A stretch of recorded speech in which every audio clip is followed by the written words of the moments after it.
The last session we discussed the claims, credentials, and achievements of Jesus, and we said that Jesus singles himself out of the crowd. We know this not on the basis of legends or myths or hearsay. That's not reliable, but we know it on the basis of the New Testament. Now, I want specifically to talk about the claim that Jesus is God incarnate, that he occupies a unique place in the history of the world, and that no other religion makes this claim for its founder. So, we need to defend this claim. So I'm going to do this in two parts. The first will be using an argument that says that given what Jesus said and did, it makes sense to believe that he is God incarnate, because the other options for his identity logically fail. The second part of the teaching will be that the concept of an incarnation, the Christian view of Jesus as God and man, that is, one person with two natures, that Jesus was truly divine and truly human, will argue that this is not incoherent, that this is logically coherent. Now, perhaps we don't hear this objection that much. However, it is on offer, and I've talked to a man on the radio who said, I can't believe in Christianity because it affirms at its very core and center an incoherent idea that God and man could be in one person. So we'll deal with that. First, let's consider how we should assess the claims of Jesus. Now, Jesus, as I mentioned last time, either directly or indirectly claimed to be God. Let me give you two from Mark chapter 2. Jesus says, after a dispute with the religious leaders, that he has the authority on earth to forgive sins. And who else has the authority to forgive sins in the Jewish mind than God himself? Or think of another statement in Mark 2 where Jesus says that he is the Lord of the Sabbath. Now let's analyze that a little bit. In the Hebrew Bible, who invented the Sabbath? It wasn't a prophet or a sage, it was God himself. He sanctified the seventh day as a day of rest. Jesus says he is the Lord of the Sabbath. There's another implicit claim to deity. Or you consider Jesus' claim that he and the Father are one. Not that he's simply a prophet of the Father, he is, but that he and the Father are one. And his Jewish audience understood this, that it was out of the ordinary, it was odd, it was abnormal to claim this sort of thing. And in fact, the New Testament scholar, Larry Hurtado, in his recent writings, has emphasized how strange it was for ancient Second Temple Judaism followers, the Jews, to worship a human being. And in the Gospels, to worship him before the crucifixion and resurrection. This tradition of worship is part of the gospel record, and moreover, it is intrinsic to the life of the early church and the church ever since. Now, why would they worship a man if he never claimed to be God, and if he did not have the credentials as such? So let me give you the basic argument. We have the testimony that Jesus claimed to be God in the New Testament. That's reliable. We can trust that. So what do we make of that? Because people make false claims all the time. They lie, or they are somehow deluded, deceived. Let me lay this out, and I try to do as carefully as I could. I am really jamming on the basic argument you find in several places given by C.S. Lewis, but I tried to make it a lot more analytically precise and to pursue some alternatives that Lewis did not address. So on page 507, if Jesus claimed to be divine in addition to being human, but was not divine, he was therefore a bad man and merely human. That is, he was deceived or a deceiver. 2, Jesus was not a bad man and merely human. That is, he was neither A, deceived, nor B, a deceiver.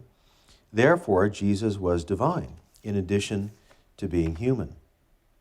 That's how the argument works, more analytically stated.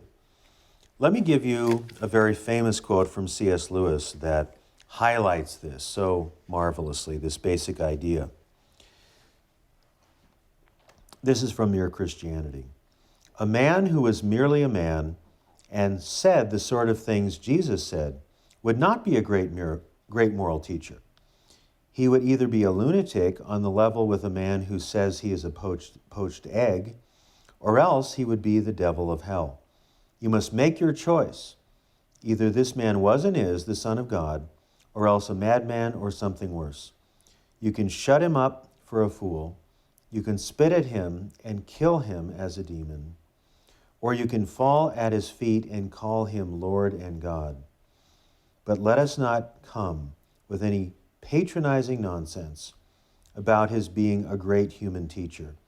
He has not left that open to us. He did not intend to.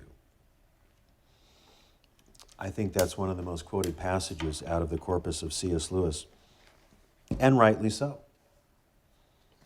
In fact, you can boil down the situation into a disjunctive syllogism.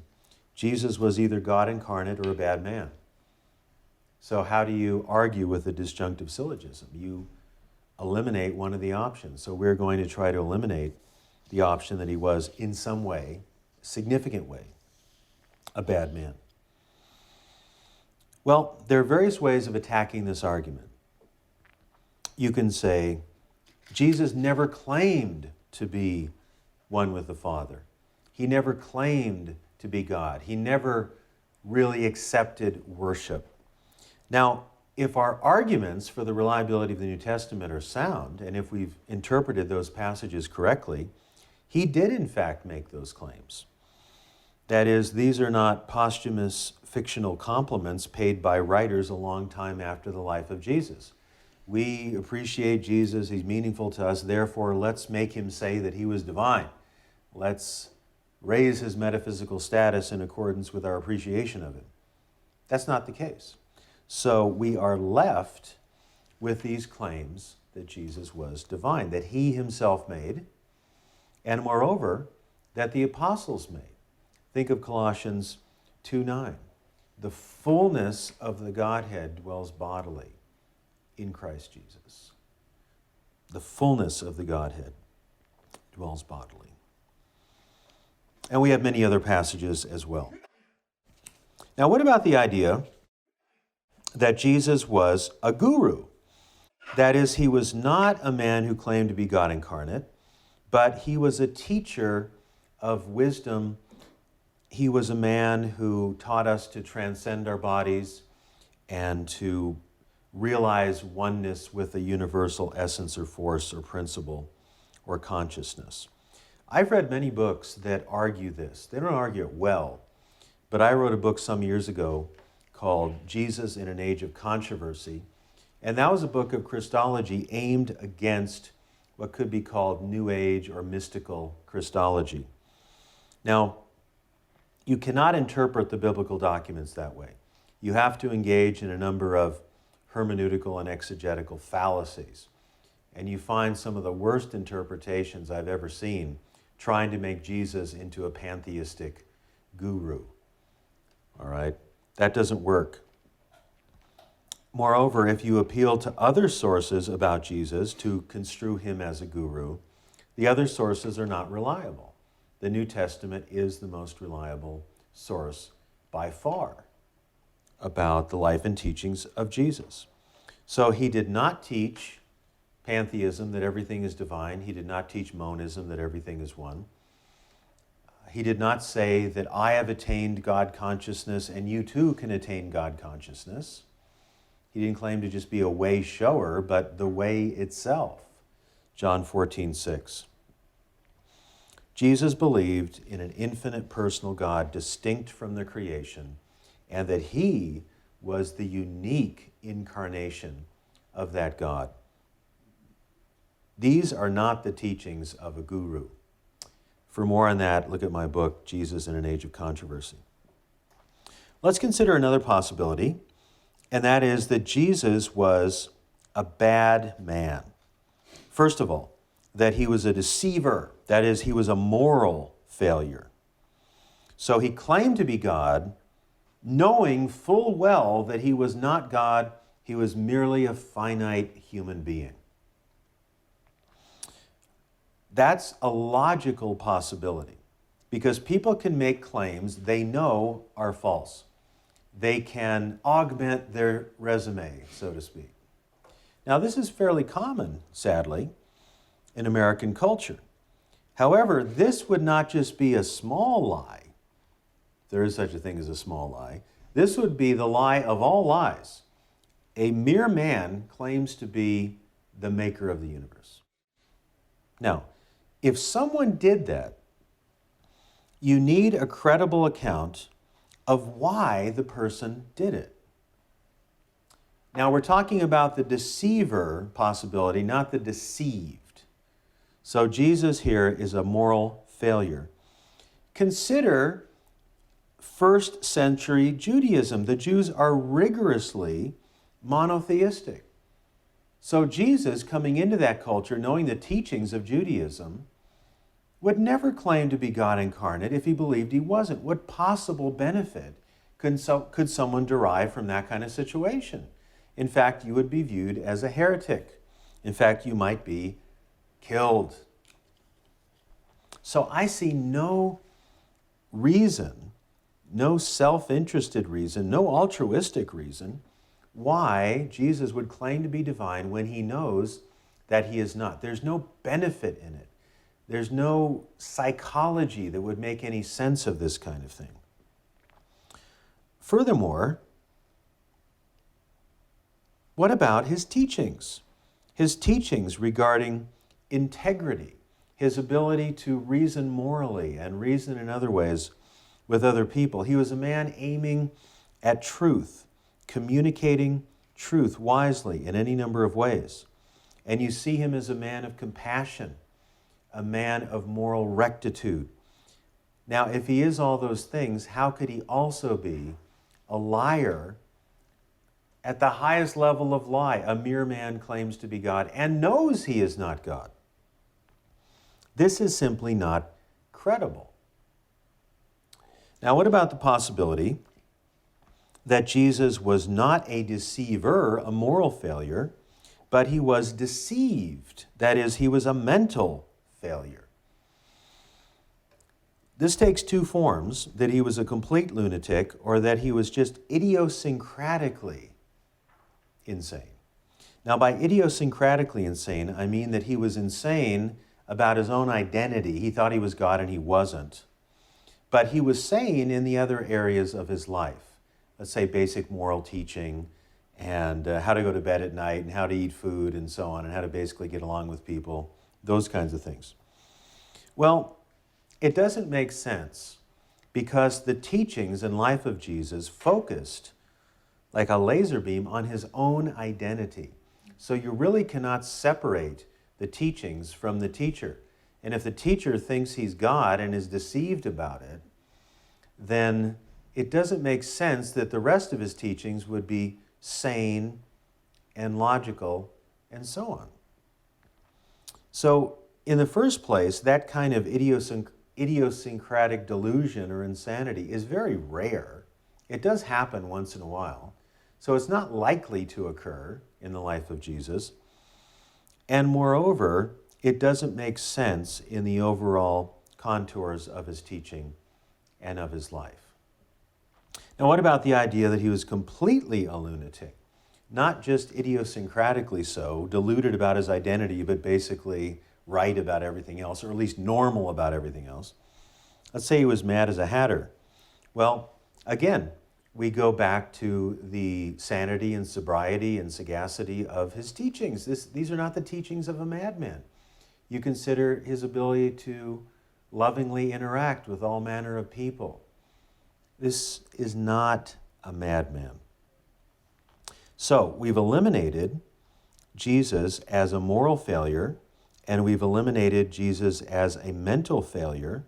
what is the only option left? If we've also eliminated the legend possibility and we've eliminated Jesus as a kind of new age guru or swami or yogi or something like that. The only alternative left, this is an argument by elimination, is that he was in fact who he said he was. He was not a bad man. He was God incarnate. Now this argument is often ridiculed without a lot of thought. Christopher Hitchens does this in his book, God is Not Great. Richard Dawkins has said, well, why can't Jesus just be wrong? People are wrong about all kinds of things. Well, that doesn't engage the argument. The argument is very carefully stated, it's rigorous, and it gives you two basic options, God or a bad man. Or you might put it in four categories. Jesus was not a legend. He was not a lunatic. He was not a liar. He was Lord. And then you also add in, he was not a guru either. So you say, what are the possibilities for the identity of Jesus given what he claimed and how he lived? They're not endless. And the deceived or deceiver interpretation fails. And we can look at what Jesus said about himself in the documents with confidence that these are historically reliable, trustworthy documents. Now, there's another aspect to defending the incarnation. That has to do with its logical coherence. Is the concept of the God-man, God incarnate, coherent? Now, here I don't mean did Jesus claim to be God or not. He did. So I'm dealing here with an aspect of philosophical theology, Christology in particular. And we're asking whether this doctrine is incoherent. Does it contradict itself? Because you remember, a crucial test of a worldview being true is that it must not contradict itself. Its basic defining beliefs have to get along with each other, intellectually, so to speak. Now, here's the problem.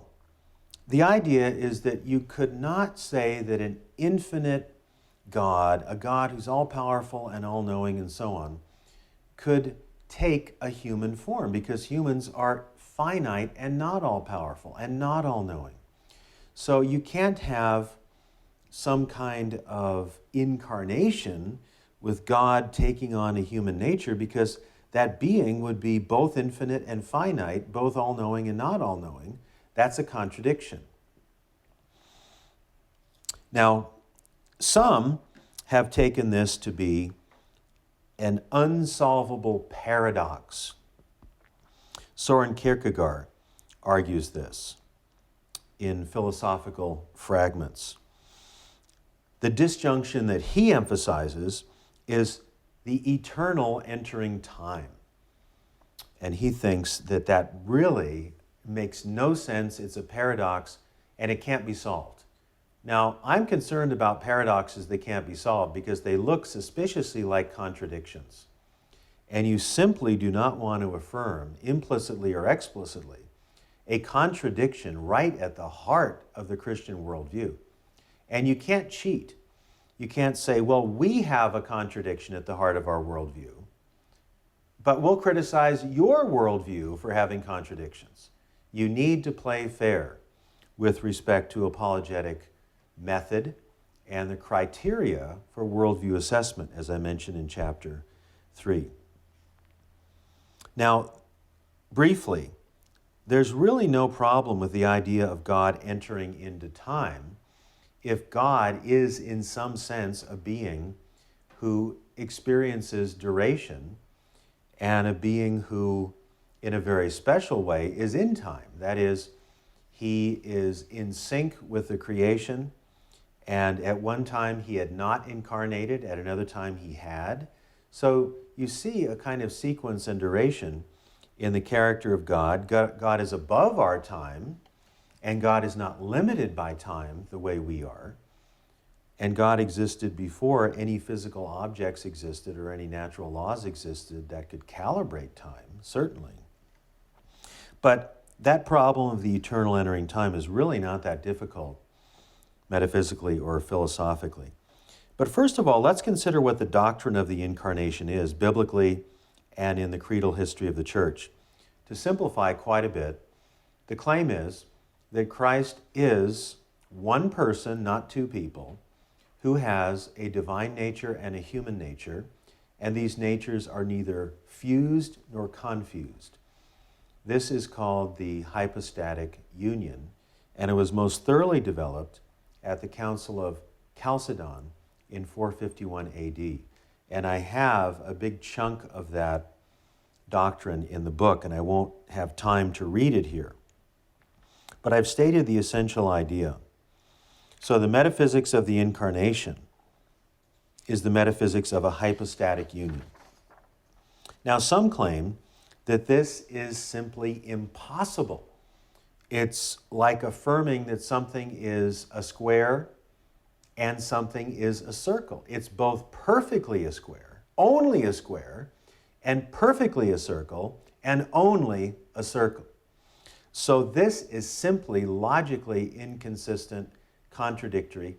And if that's true, it doesn't matter how much historical evidence there is to support that Jesus claimed to be God.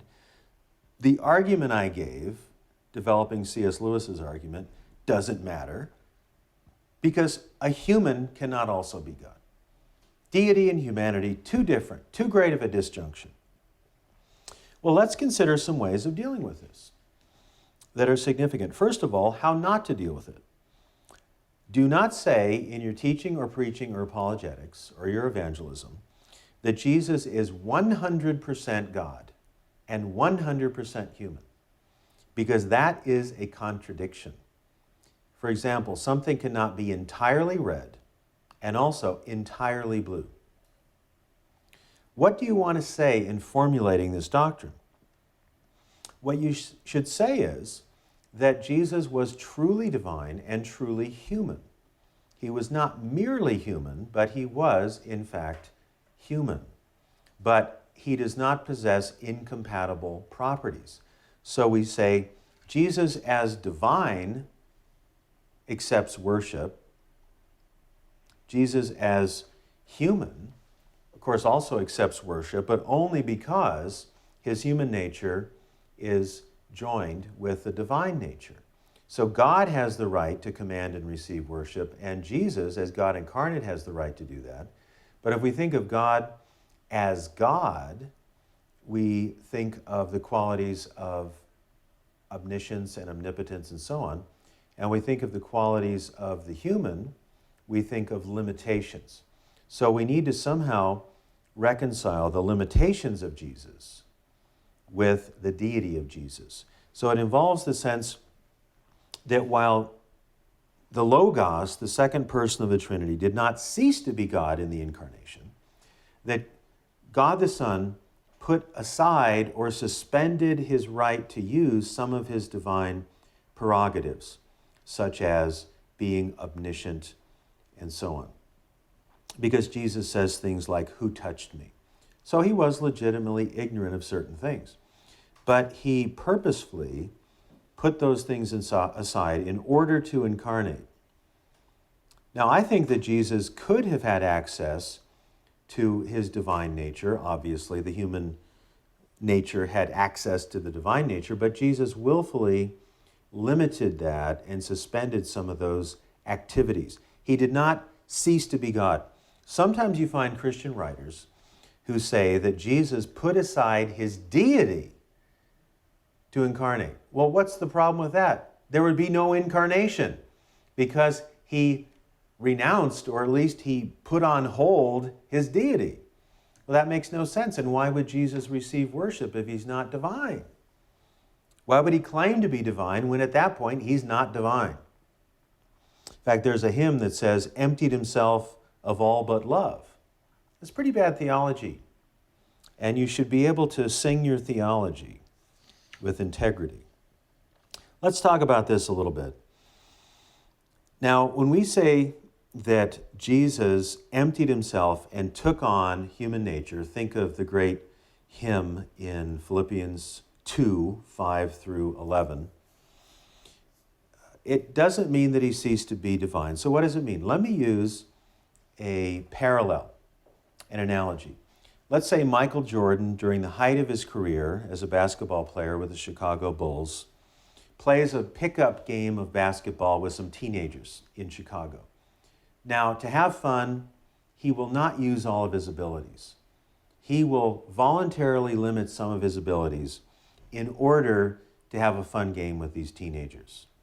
It doesn't mean he does not have the abilities. He possesses them. But for a reason, he suspends their use. Well, something like that is happening in the incarnation. And in fact, Millard Erickson says we should view the incarnation not so much as a subtraction, but an addition. That is, the Logos took on a true human nature at the incarnation. Now, we do not have a contradictory relationship between the divine and the human in Jesus. Let me read a few quotes from Lewis and Demarest in their systematic theology, integrative theology, because I think they get this just right. As a circle encompasses a square, the two figures together form a more complex geometrical design. That is, you can put a circle within a square and have no contradiction, but you can't say something is both only a square and only a circle in the same way, in the same respect. That would be to violate the law of non-contradiction. The whole complex pattern has two natures, with both the attributes of the circle and the attributes of the square. We need not contradict ourselves in reference to the complex design if we affirm that some of the attributes of the complex design are those of a circle and some those of a square. The holistic unity of the design is not thereby divided. The two natures need not be confused. The circle remains a circle. The square within it remains a square. The one circle-square design has two distinct natures. That helps us to understand the hypostatic union. Or think of the human person as mind and body. This is not a perfect analogy, but I argue that substance dualism, in fact, is true and rational to believe. So if I have an immaterial substance and I have a material substance, you can say of me that I am a spirit and I am a body. And that is a interrelation there. It's not quite the same as the hypostatic union, but you can say I have a spiritual nature and I have a physical nature. So you can say Doug as a mind or as a spirit has thoughts and feelings.